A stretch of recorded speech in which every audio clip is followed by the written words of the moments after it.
తూర్పు గోదావరి జిల్లా జగ్గంపేట నియోజకవర్గం గోకవరం మండలంలోని పలు గ్రామాల్లో లోపించిన పారిశుద్ధ్యంతో ప్రజలు విలవిల్లాడుతుంటే, మరోపక్క కోళ్ల పారాలతో చనిపోయిన కోళ్లు వెళుతున్న సంబంధిత యాజమాన్యం గాని, ఆయా గ్రామాల్లో ఉన్న అధికారులు గాని పట్టించుకోకపోవడం స్థానిక ప్రజలను కలవరపెడుతోంది. మండలంలోని గంగంపాలెం పంచాయతీలో ఠాగూర్పాలెం గంగంపాలెం సమీపంలో ఆర్ఎన్బి రహదారిని ఆనుకొని ఉన్న కోళ్ల ఫారంలో సుమారు 300 వరకు కోళ్లు చనిపోయి దుర్గంధం కొడుతున్న సంబంధిత అధికారులు పట్టించుకోకపోవడంతో ఆ రోడ్డు మార్గాన్ని వెళ్తున్న ప్రజలు భయభ్రాంతులకు గురవుతున్నారు.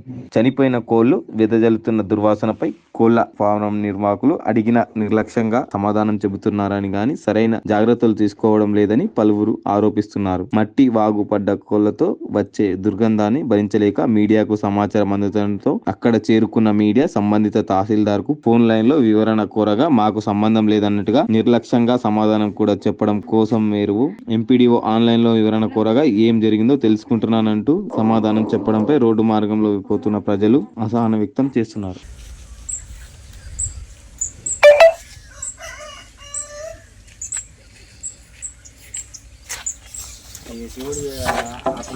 అదండి కానీ మాస్క్ కూడా వేసుకోవట్లేదు.